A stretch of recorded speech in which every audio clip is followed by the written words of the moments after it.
मैं doctor PK. Verma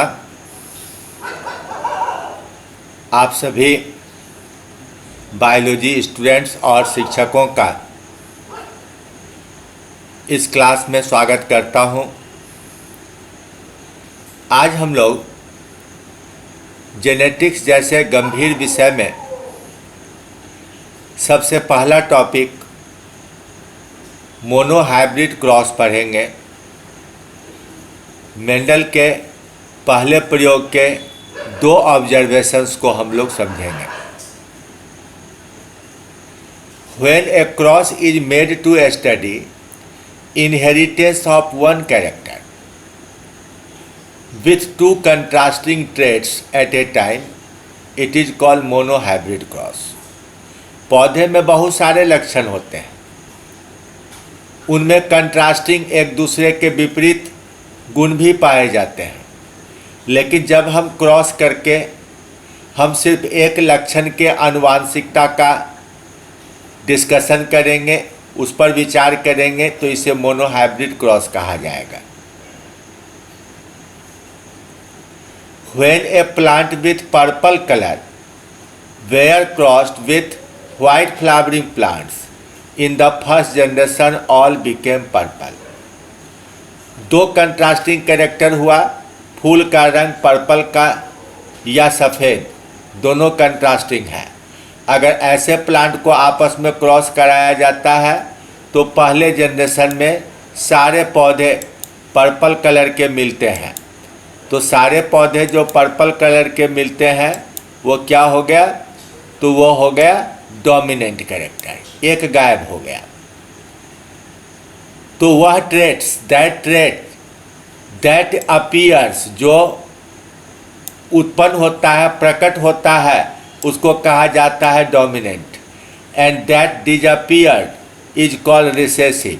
तो प्रकट होने वाला डोमिनेंट प्रभावी लक्षण और गायब हो जाने वाला रिसेसिव अप्रभावी लक्षण। तो यह पहली पीढ़ी की बात हुई।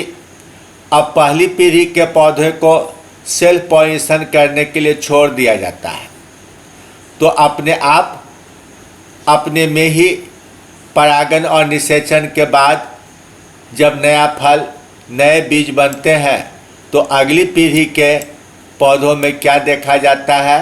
तो यह डोमिनेंट यानी पर्पल कलर और रिसेसिव यानी वाइट कलर, ये दोनों प्रकट होते हैं।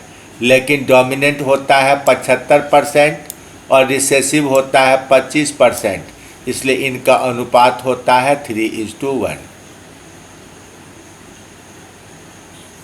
अब इस प्रयोग से यह सिद्ध होता है कि पहले जनरेशन में जब सिर्फ पर्पल कलर आया था, वाइट गायब हो गया था, तो यह वाइट मरा नहीं था, यह छिप गया था। और इसे 25% मौका मिला डोमिनेंट से अलग होने का, जिसके कारण वह अगली पीढ़ी में 3:1 में यानी 25% की संख्या में पुनः प्रकट होता है। यहाँ यह पर्पल कलर है फ्लावर का, यह वाइट है। हमने पौधा लिया पर्पल और वाइट, दोनों को फर्टिलाइज किया, तो पहली पीढ़ी में मिला सारा का सारा पर्पल। लेकिन दूसरी पीढ़ी में 3 है पर्पल और 1 है वाइट। तो ये था मेंडल के द्वारा किए गए प्रयोग का रिजल्ट। अब उसका एक्सप्लेनेशन क्या है, विवेचना क्या है? तो उनका कहना है कि प्रत्येक जीन के 2 कॉपी होते हैं। हमारे आपके अंदर भी हर जीन का 2 कॉपी है, एक माँ से फ्रॉम मदर और दूसरा फ्रॉम फादर, दोनों से आता है। हमारे अंदर 23 क्रोमोसोम माँ से, 23 क्रोमोसोम पिता से आता है। इसलिए हर कैरेक्टर के 2 कॉपी होते हैं, 2 अलेल्स होते हैं।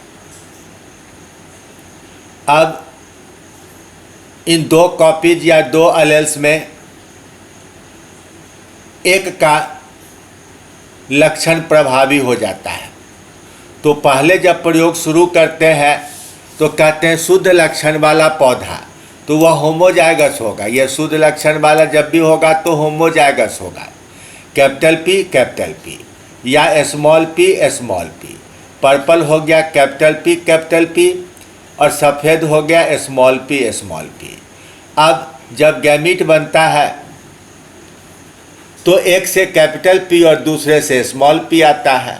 तो पहली पीढ़ी वाले हो गए अशुद्ध, उसमें कैपिटल पी और स्मॉल पी दोनों का मिश्रण हो गया, तो इसको कहेंगे हेटेरोजाइगस यानी इम्प्योर ब्रीडिंग। ये क्या है? तो इम्प्योर ब्रीडिंग है, अशुद्ध है ये।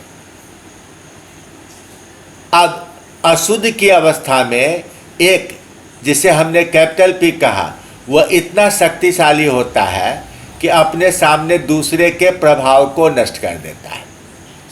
तो पर्पल कलर का allele capital P small P के अलेल यानी कि व्हाइट कलर के अलेल स्मॉल पी को नष्ट नहीं करता है, व्हाइट कलर की उत्पत्ति को नष्ट करता है, उस अलेल के प्रभाव को नष्ट करता है। इसलिए आप इसे उल्टे तरीके से बोल सकते हैं कि जो कमज़ोर है वह हो गया रिसेसिव और जो मजबूत है वह हो गया डोमिनेंट। तो मजबूत के सामने कमज़ोर प्रकट नहीं हो पाता है। अब इससे बना एक लॉ ऑफ डोमिनेंस। इसका मतलब क्या हुआ कि किसी स्पेसीज के एक दिए गए वैरायटी में अगर किसी कैरेक्टर के दो कंट्रास्टिंग सेट्स हों, उनमें से एक डोमिनेंट और दूसरा रिसेसिव हो, तो यह संयोग नहीं है, चांस नहीं है, यह एक उसका अस्थाई लक्षण होगा। और कितना अस्थाई होगा? तो जो रिजल्ट 100 साल पहले आया था वह आज भी आएगा, आगे भी आएगा। जो रिजल्ट हॉलैंड में आया था वह इंडिया में भी आएगा, ऑस्ट्रेलिया में भी आएगा। इसलिए क्या लिखे?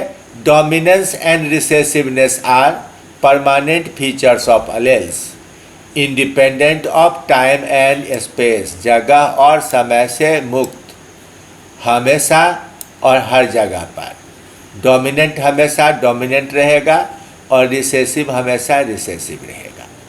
अब इस फिगर में देखिए, ये पर्पल है कैपिटल पी, ये वाइट है स्मॉल पी। गैमीट में सिर्फ एक कैपिटल पी आया और इधर से आया स्मॉल पी, ये दोनों जुट करके हो गए कैपिटल पी स्मॉल पी। अब कैपिटल पी का प्रभाव इतना शक्तिशाली है कि वह अपना पर्पल रंग तो उत्पन्न होने देता है, लेकिन यह स्मॉल पी का वाइट कलर उत्पन्न नहीं होने देता है। तो यह हो गया F1। अब यह F1 जब अपना गैमीट बनाएगा तो 50% में जाएगा कैपिटल पी और दूसरे 50% में जाएगा स्मॉल पी। तो आधे आधे गैमीट में कैपिटल पी, आधे में स्मॉल पी। मेल गैमीट भी दो प्रकार का 50-50 और फीमेल गैमीट भी दो प्रकार का 50-50। अब जब ये दोनों एक दूसरे से पूर्ण स्वतंत्रता के साथ फर्टिलाइजेशन करेंगे, निषेचन करेंगे, तो 25% में यह संभावना होगी कि दोनों रिसेसिव स्मॉल पी एक साथ आ जाए। तो इससे बना लॉ ऑफ सेग्रीगेशन, मतलब कैपिटल पी और स्मॉल पी स्वतंत्र है, साथ रहता है लेकिन बंधा हुआ नहीं रहता है। इसलिए जब भी स्मॉल पी को मौका मिला, रिसेसिव को मौका मिला कि वह डोमिनेंट से अलग हो जाए, तो वह अपना प्रभाव उत्पन्न कराता है। डोमिनेंट के रहते हुए रिसेसिव प्रभाव नहीं कर सकता है, लेकिन जैसे मौका मिलता है अलग होने का, रिसेसिव का प्रभाव होता है। और यह मौका कितना मिलता है? तो 25% में। यहाँ देखिए यह हेटेरोजाइगस है कैपिटल पी स्मॉल पी। अब दो तरह का मेल गैमीट बना, दो तरह का फीमेल गैमीट बना। अब इससे बना double capital P small P, capital P small P और स्मॉल पी। इन तीन में एक या दो कैपिटल पी है, इसलिए तीनों हो गए पर्पल कलर के।